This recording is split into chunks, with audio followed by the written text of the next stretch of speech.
Welcome to our channel easy as a point. Video में हम लोग देखेंगे क्लास 7th साइंस की बुक का चैप्टर 2 न्यूट्रिशन इन एनिमल्स। इस चैप्टर का हम लोग वर्ड टू वर्ड समझेंगे, एक एक शब्द हम इसका अच्छे से देखेंगे। तो देखिए, जैसे कि हम लोगों ने फर्स्ट चैप्टर में पढ़ा था कि किस तरीके से जो प्लांट्स हैं अपना खाना बनाते हैं खुद ब खुद, किस प्रोसेस से प्लांट्स जो हैं वो खाना बनाते हैं, फोटोसिंथेसिस की प्रोसेस से। मगर एनिमल्स तो फोटोसिंथेसिस करते नहीं हैं। एनिमल जो हैं वो अपना खाना लेते हैं या तो प्लांट्स से, या फिर डायरेक्टली ले लेंगे, इनडायरेक्टली ले लेंगे, या फिर हम एनिमल्स को खा लेते हैं। ठीक है, तो कुछ एनिमल्स जो होते हैं वो दोनों प्लांट्स और एनिमल्स दूसरे एनिमल्स को खाते हैं। और हम लोगों ने यही पढ़ा था कि all organisms including human beings required food for growth. मतलब सारे के सारे ऑर्गेनिजम्स को, हर किसी को जो भी इस धरती पर एग्जिस्ट करता है, जिसमें जान है, उसको खाने की ज़रूरत है ग्रोथ करने के लिए, रिपेयर करने के लिए and functioning of the body. Growth का मतलब होता है हमारे जो हाइट का बढ़ना या फिर हमारे ऑर्गन्स का ग्रो होना। रिपेयर का मतलब चोट लग जाती है, क्योंकि हमारी बॉडी में बहुत सारे सेल्स होते हैं, वो डैमेज होते रहते हैं, बनते रहते हैं। और हमारी इस शरीर में सब कुछ सही तरीके से चलता रहे, इसके लिए हम लोगों को खाने की बहुत ज़्यादा ज़रूरत होती है। तो animal nutrition includes nutrient requirements, mode of intake of food and its utilisation in the body. तो एनिमल न्यूट्रिशन का क्या मतलब होता है? एनिमल न्यूट्रिशन का मतलब होता है न्यूट्रिएंट रिक्वायरमेंट। जैसे कि हम लोग को कार्बोहाइड्रेट, फैट, प्रोटीन, आप लोगों ने इस क्लास में पढ़ा था ना, फैट्स, प्रोटीन्स, विटामिन्स, मिनरल्स वगैरह, इन सब की ज़रूरत होती है। तो ये सारी हमारी न्यूट्रिएंट रिक्वायरमेंट पूरी करती है। Mode of intake, mode of intake का मतलब होता है आप किस तरीके से खाने को खा रहे हो। ठीक है, और उसका यूटिलाइजेशन कैसे हो रहा है, मतलब आप क्या खाना खा रहे हो, कौन कौन से न्यूट्रिएंट खा रहे हो, किस तरीके से खा रहे हो, और आपकी बॉडी उसको किस तरीके से यूटिलाइज कर रही है, उसका इस्तेमाल कर रही है। यही हम लोगों का न्यूट्रिशन का पूरा प्रोसेस होता है।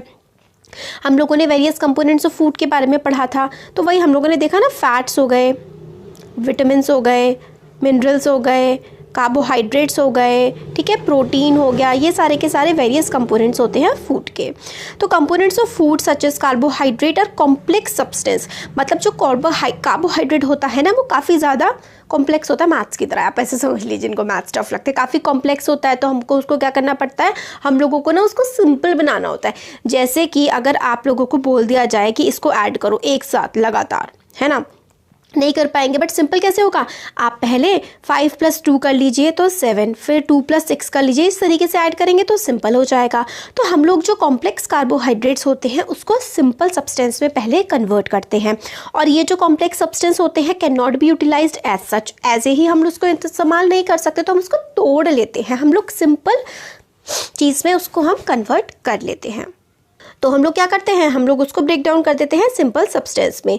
तो break down of complex component of food into simpler substances is called digestion. तो हम लोगों का खाना पचता कैसे है, खाने के पचने के प्रोसेस को ही तो हम डाइजेशन कहते हैं। तो हम लोग जो खाना खा रहे हैं वो तो बहुत ही कॉम्प्लेक्स होता है, इसको कई भागों में कार्बोहाइड्रेट, प्रोटीन, फैट्स, है ना, इस अलग अलग पोर्शंस में करके तोड़ा जाता है। जब कॉम्प्लेक्स फूड को हम सिंपल सब्सटेंस में ब्रेक कर देते हैं, इसी प्रोसेस को हम लोग डाइजेशन कहते हैं। कैसे होता है यही पूरा इस चैप्टर में हम देखेंगे। तो different ways of taking food, किस किस तरीके से हम लोग खाना खा सकते हैं। तो मोड ऑफ टेकिंग फूड हमारी बॉडी में काफ़ी ज़्यादा अलग अलग होता है। जानवर अलग तरीके से खाते हैं, इंसान अलग तरीके से खाते हैं। बीज हो गई, जो मधुमक्खियाँ हो गई, है ना, जैसे हमारा जो चैनल का नाम है लर्नर बी, वैसे हिंदी में देखें तो ऐसा हो जाएगा सीखने वाली मधुमक्खी। आप लोग मधुमक्खी को समझ लीजिए। देखिए ऐसा है ना कि मधुमक्खी क्या होती है, छत्ती की तरफ जाती है ना, बहुत सारी मधुमक्खियाँ। तो आप ऐसे समझ लीजिए कि एक हब है जहाँ पर सब बच्चे पढ़ने आते हैं, तो इस तरीके से। ठीक है, तो देखिए, बीज and humming birds suck the nectar of plants. ठीक है, तो बीज और हो गए, हमिंग बर्ड्स हो गए, सक करते हैं मतलब चूसते हैं नेक्टर ऑफ प्लांट। नेक्टर होता है रस, है ना, रस चूसते हैं फूलों का जो बर्ड्स और बीज वगैरह होती हैं। इन्फेंट्स ऑफ ह्यूमन मतलब छोटे बच्चे जो होते हैं, और काफ़ी सारे जो एनिमल्स होते हैं वो अपनी माँ का दूध पीते हैं। स्नेक जैसे कि पाइथन, वो क्या करता है, अपना जो प्रे होता है, प्रे का मतलब होता है शिकार, जो पाइथन का शिकार होता है वो उसको पूरा का पूरा क्या करता है, निकल जाता है। और कुछ एक्वेटिक एनिमल होते हैं पानी में रहने वाले जानवर, वो फिल्टर करते हैं छोटे छोटे खाने के पार्टिकल जो कि तैर रहे होते हैं समुद्र में, वो उनको खा लेते हैं। तो अलग अलग वेज होते हैं खाना खाने के। ठीक है। अब आगे अमेजिंग फैक्ट हमें ये है कि जो स्टारफिश होती है ना, वो किसको खाती है? ऐसे ऑर्गेनिज्म को खाती है जिनका जो ना कैल्शियम का सेल, देखिए कैल्शियम कार्बोनेट होता है। कैल्शियम कार्बोनेट ना काफ़ी ज़्यादा हार्ड होता है, तो ये क्या करती है, उसको धीरे धीरे कोरोड करती है। फिर उसके बाद जेलीफिश तो ऐसे ऐसे करके होती है, इसका जो स्टमक है ना वो ऊपर निकल के आता है इसके मुंह पे, इसका पेट इसके मुंह में आ जाता है, और ये जो सॉफ्ट एनिमल होता है ना हार्ड शेल के अंदर, उसको खा जाता है। मतलब इसका मुंह बाहर निकल के आया और इसने जो एनिमल था उसको अपने अंदर ले लिया, और फिर इसका जो पेट है वो मुंह से अंदर की तरफ चला जाता है। मतलब पेट बाहर निकल के आता है मुंह तक, और फिर पेट वापस अंदर चला जाता है, और धीरे धीरे खाना अपना पचाते रहते हैं। अब ह्यूमन का डाइजेशन किस तरीके से होता है? हम लोग जो है खाना खाते हैं अपने मुंह से, अपने माउथ की हेल्प से, हाथ में लेकर के मुंह में खाना डालते हैं। तो इस तरीके से हम लोग खाना खाते हैं, फिर डाइजेस्ट होता है, और हमारी बॉडी के वेरियस प्रोसेसेस की हेल्प से हम खाने का इस्तेमाल करते हैं। तो अनयूज्ड पार्ट जो होता है, जो हम लोग उसको डिफिकेट कर देते हैं, अपनी बॉडी से बाहर निकाल देते हैं, है ना, पॉटी की फॉर्म में। तो अनयूज्ड पार्ट्स जो होते हैं, जो खाना हम लोगों ने यूज़ नहीं रहा, वो हम बॉडी के अपने बाहर निकाल के फेंक देते हैं। तो आप लोगों ने क्या कभी सोचा है कैसे होता होगा? तो food passes through a continuous canal. Food जो है ना वो एक कंटिन्यूस कैनाल से पास होता है। तो देखिए यहाँ से हम लोगों ने मुंह से खाना खाया, और ये पूरा का पूरा नीचे तक का प्रोसेस इसका चलता जाता है, ठीक है, कंटिन्यूस कैनाल के थ्रू, और फिर ये एनस से हमारे बाहर बॉडी के निकल जाता है, जो मतलब जो हमारे यूज़ का नहीं होता खाना, वो चीज़। फूड जो है वो कंटिन्यूस कैनाल के थ्रू जो है पास होता है, और ये buccal cavity and ends at the anus. Buccal cavity का मतलब होता है आपका मुंह, ठीक है, और एनस जो है जहाँ से आपकी बॉडी में से जो डिस्क्रीट होता है ना, बाहर की तरफ निकलता है, वो होता है एनस। तो बकल कैविटी और ends at the anus. Buckle cavity से स्टार्ट होता है, एनस पे ख़त्म होता है। देखिए ये है नीचे एनस, ये रहा एनस, यहाँ से नीचे बाहर निकल जाता है बॉडी के, और बकल कैविटी होता है ये वाला पार्ट आपका मुंह। तो बकल कैविटी में आपका खाना जाता है, एनएस के थ्रू बाहर निकल जाता है। तो आपका जो ये कैनाल होता है, जिसको हम लोग एलिमेंट्री कैनाल कहते हैं, ये कई सारे पार्ट्स में डिवाइडेड होता है। सबसे पहले तो आपका आता है बकल कैविटी आपका मुंह, फिर आता है फूड पाइप, या फिर उस फूड पाइप को हम लोग ओएसोफेगस भी कहते हैं। ये है फूड पाइप है, इसको हम लोग क्या कहते हैं, एक तो फूड पाइप कहते हैं और एक ओएसोफेगस कहते हैं, दो नाम है इसके। फिर उसके बाद हमारा खाना जाता है फूड पाइप से स्टमक, हमारे पेट में। ये रहा हमारा पेट, ठीक है, पेट में जाएगा, पेट से स्मॉल इंटेस्टाइन में जाएगा, ये वाले, ठीक है, स्मॉल से फिर लार्ज इंटेस्टाइन में जाएगा, लार्ज इंटेस्टाइन से एनस में चला जाएगा। तो ये सारे के सारे जो हैं मेनली 6 पार्ट होते हैं हमारे डाइजेस्टिव सिस्टम के, और हमारे एलिमेंट्री कैनाल इसी तरीके से डिवाइडेड होता है। फिर देखिए food components gradually get digested as food travels through the various compartment. तो खाना देखिए आपके मुंह से निकलता नहीं है, मुंह में जाता है। तो खाना आपके मुंह में जाता है, फिर उसके बाद ये जो फूड पाइप है जिसको ओएसोफेगस बोलते हैं, इसमें से फिर हमारे स्टमक में जाता है। फिर इसमें काफ़ी सारे ना प्रोसेस चल रहे होते हैं स्पीच में, तो वो देखने हैं हमें इस चैप्टर में। तो फूड काफ़ी सारे कंपार्टमेंट से ट्रैवल कर रहा होता है। इनर वॉल्स जो होती हैं, मतलब ये जो स्टमक है, स्टमक के अंदर की जो वॉल्स होती हैं, और जो स्मॉल इंटेस्टाइन होता है, and the various glands associated with the canal such as salivary glands, liver, pancreas secrete juices. तो सेलिवरी ग्लैंड जो है ना, वो मुंह में थूक बनाने का काम करता है। तो जो आपका मुंह में सलाइवा होता है ना, थूक को इंग्लिश में सलाइवा बोलते हैं।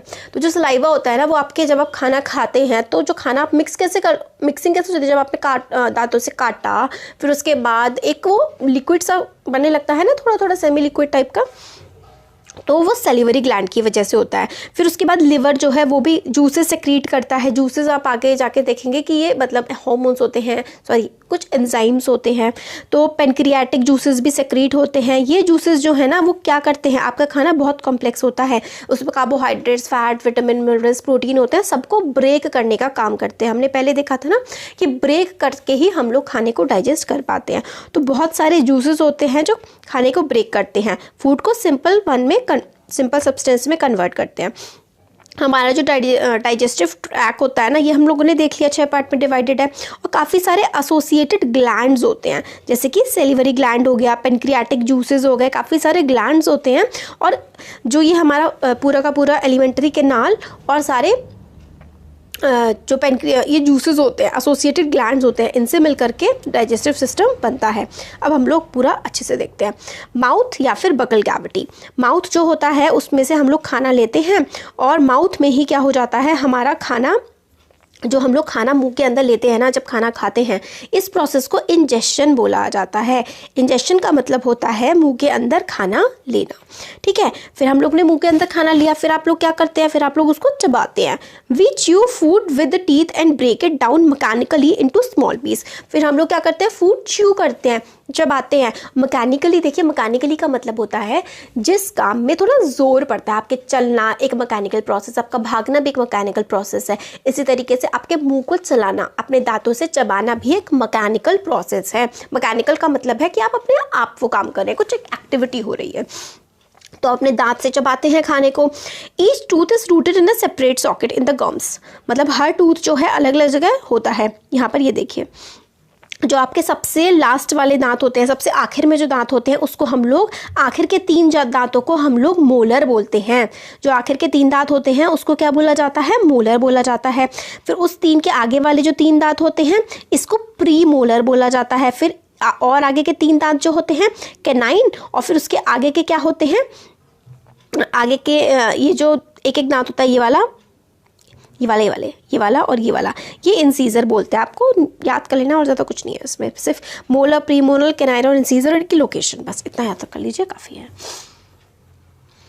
तो हमारे टीथ जो है वो काफ़ी इंपॉर्टेंट फंक्शन परफॉर्म करते हैं, हमारे खाने को चबाते हैं, चबाने में हमारी मदद करते हैं। और फिर वही हम लोग खाने को चबाते हैं, चबा करके खाते हैं। अभी ये मिल्क टीथ और परमानेंट टीथ भी हम देखेंगे। तो इतने में ही क्या होता है ना, माउथ में क्या होता है, सेलिवरी ग्लैंड होते हैं, तो वो सलाइवा थूक प्रोड्यूस करते हैं और वो क्या करता है, फूड की मिक्सिंग में हमारी काफ़ी ज़्यादा हेल्प कर देता है। फिर यही है इसमें कि वो फूड की मिक्सिंग में क्या कर देता है, काफ़ी ज़्यादा हमारी हेल्प कर देता है। अभी जो एक्टिविटीज़ है ना, ये हम लोग अलग से वीडियो में देखेंगे, क्योंकि फिर वीडियो ना काफ़ी बड़े हो जाते हैं। एक्टिविटीज़ इंपॉर्टेंट होती भी हैं बट इतनी ज़्यादा इंपॉर्टेंट नहीं होती है, इसलिए हम लोग अलग वीडियो में देख लेंगे।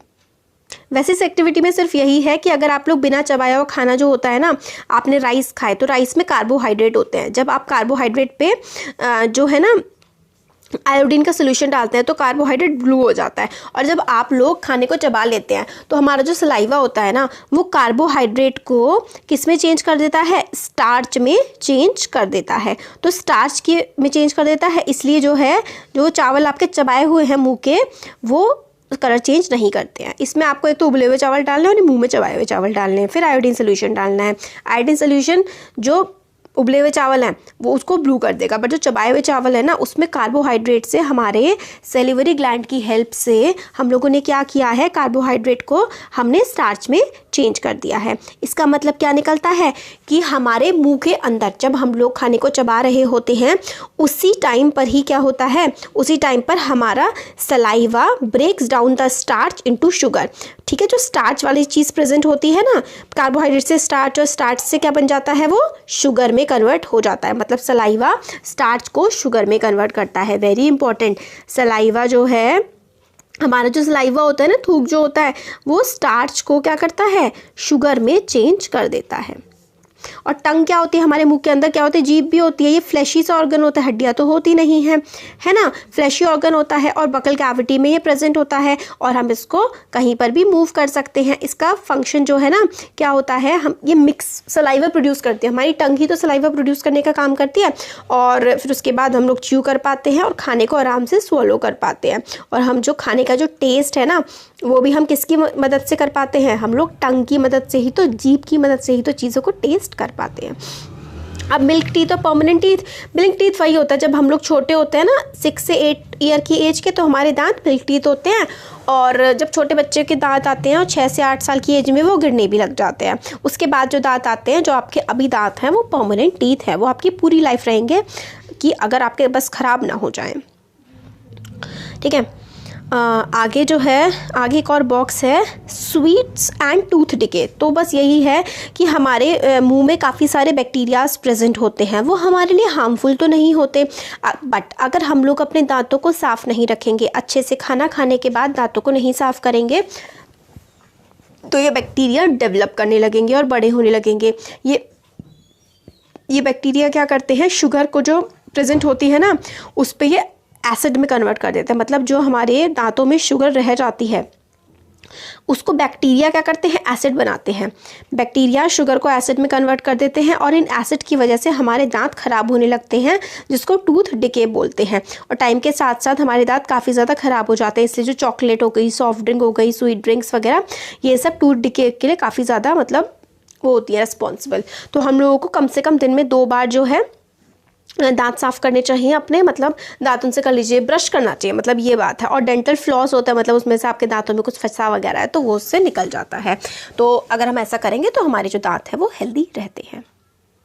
फिर आगे हमारा आता है फूड पाइप। फूड पाइप को हम लोग क्या कहते हैं, फूड पाइप को हम ऑइसोफेगस भी कहते हैं। ऑइसोफेगस हम लोगों ने डायग्राम में देखा था ना, लंबी सी नली जैसी थी। जो खाना हमारे मुंह में चबने के बाद इस नली में से ही पास होता हुआ हमारे गले में प्रेजेंट टाइप की होती है। ये देखिए, नली से, ऑइसोफेगस से हमारा जो खाना है वो हमारे स्टमक में पहुँचता है।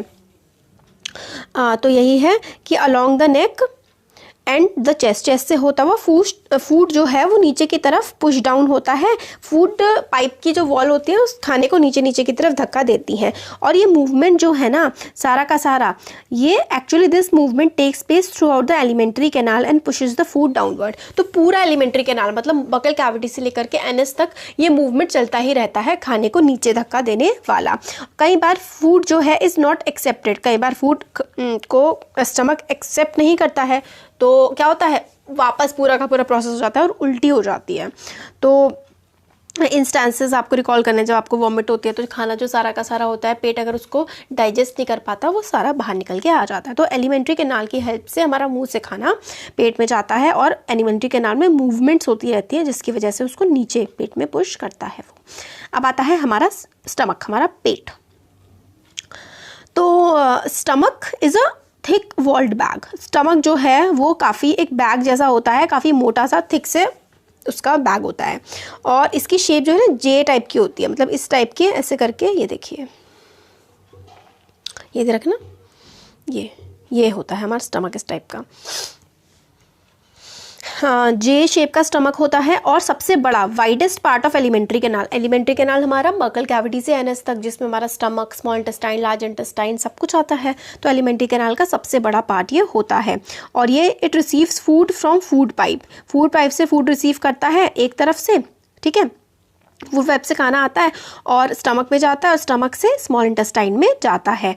ठीक हो गया। इनर लिनिंग जो होती है, मतलब स्टमक के अंदर की जो लाइन होती है, उसमें क्या होता है, secrete mucus, hydrochloric acid and digestive juices. तो हाइड्रोक्लोरिक एसिड क्या करता है, मेंटेन करता है बैलेंस को। हाइड्रोक्लोरिक एसिड और म्यूकोस ये जो है और डाइजेस्टिव जूसेस ये निकालता है। म्यूकस जो है वो प्रोटेक्ट करती है लिनिंग ऑफ स्टमक। म्यूकस का क्या काम होता है, जो HCl प्रोड्यूस होता है ना, इससे पेट की लाइनिंग को प्रोटेक्ट करना। एसिड काफ़ी सारे बैक्टीरियाज को मार देता है जो कि एंटर करते हैं हमारे फूड के थ्रू हमारी बॉडी में। इसलिए कई बार हमारा पेट जो है ना काफ़ी एसिडिक, अगर हम लोग ज़्यादा एसिड वाली चीज़ें खा लें तो एसिडिटी बनने लगती है, क्योंकि हमारे पेट में ऑलरेडी एसिड HCl प्रोड्यूस होता है और अगर हम और ज़्यादा खा लें तो थोड़ी दिक्कत सी होने लगती है। और ये डाइजेस्टिव जूसेस जो काफ़ी सारे सेक्रीट होते हैं वो क्या करते हैं, प्रोटीन्स को सिंपल सब्सटेंस में तोड़ देते हैं। तो प्रोटीन का जो ब्रेकेज होता है वो कहाँ पर होता है, स्टमक में, मतलब प्रोटीन का टूटना स्टमक में स्टार्ट होता है और कार्बोहाइड्रेट्स का तो हमारे माउथ में ही हो जाता है। अब आता है स्मॉल इंटेस्टाइन।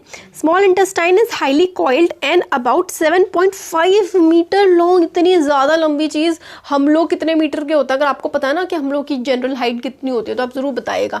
1 के अराउंड होती है और 7.5 इतनी लंबी चीज़ भाई हमारी बॉडी में फिट कैसे होती है। तो भाई क्या होता है, कोइलिंग कोइलिंग कोइलिंग, गोड़ मुड़ करके ये फंसी हुई होती है। तो इट रिसीव सेक्रीशन। सेक्रीशन मतलब कुछ जूसेस आते हैं इसमें लिवर से और पेनक्रियास में, ठीक है, और ये खुद भी अपने भी जूस सेक्रीट करती है। तो लिवर से आते हैं, स्मॉल इंटेस्टाइन में जूसेस और पेनक्रियास से आते हैं और ये अपने भी जूस सेक्रीट करता है और ये खाने को फर्दर डाइजेस्ट करता है। The liver is reddish brown gland. Reddish, red से ब्राउन से कलर का ग्लैंड होता है जो कि upper part of abdomen in the right side, मतलब आपके देखिए ये है ना, आपका फिगर है यहाँ पर बना हुआ है, ये रहा लिवर। एब्डोमेन के अपर पार्ट में, स्टमक से ऊपर की तरफ होता है ना लिवर, एब्डोमेन के अपर पार्ट में लिवर सिचुएटेड होता है और ये सेक्रीशंस देता है स्मॉल इंटेस्टाइन को, ठीक है। और क्या आता है इसमें से? बाइल जूस आता है, liver secrete bile juice that is stored in the sac called gall bladder. Gall bladder में बाइल जूस जो है प्रेजेंट होता है, बाइल को पित्त कहते हैं, ठीक है। तो बाइल जो है गॉल ब्लैडर में प्रेजेंट होता है और bile plays an important role in the digestion of fat. Bile का क्या काम होता है? फैट्स को डाइजेस्ट करना। फैट्स को डाइजेस्ट करता है बाइल, यानी कि फैट्स कहाँ पे डाइजेस्ट हो रहे हैं? फैट्स स्मॉल इंटेस्टाइन में हो रहे हैं, प्रोटीन्स हो रहे हैं स्टमक में और कार्बोहाइड्रेट्स हमारे माउथ में होते हैं। पेनक्रियाज जो है वो काफ़ी लार्ज क्रीम कलर का ग्लैंड है, जस्ट बिलो स्टमक, स्टमक के नीचे की तरफ है।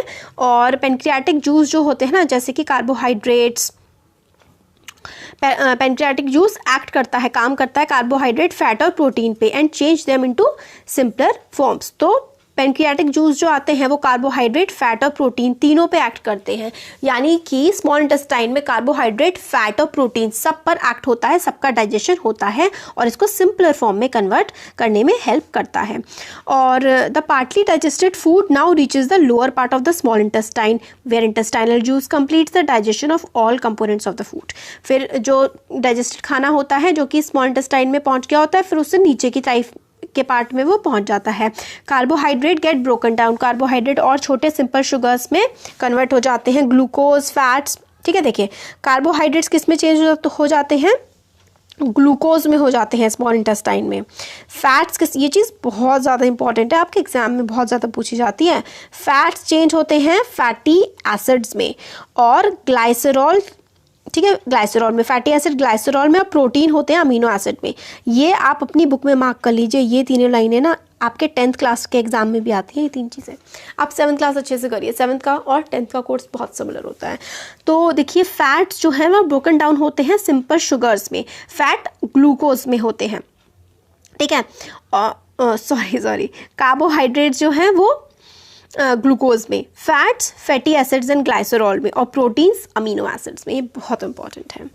तो अब हम लोग जो आगे का पार्ट है ना स्मॉल इंटेस्टाइन के आगे वाला, absorption in the small intestine कैसे होता है, लार्ज इंटेस्टाइन और डाइजेशन इन एनिमल्स, ये वाला पूरा पार्ट हम नेक्स्ट वीडियो में देखेंगे। और हम ये वाला जो पार्ट है ना ये बॉक्स भी नेक्स्ट वीडियो में देखेंगे। बहुत ही इंटरेस्टिंग सी चीज़ है कि किस तरीके से हम लोगों को पेट की वर्किंग के बारे में पता लगा था।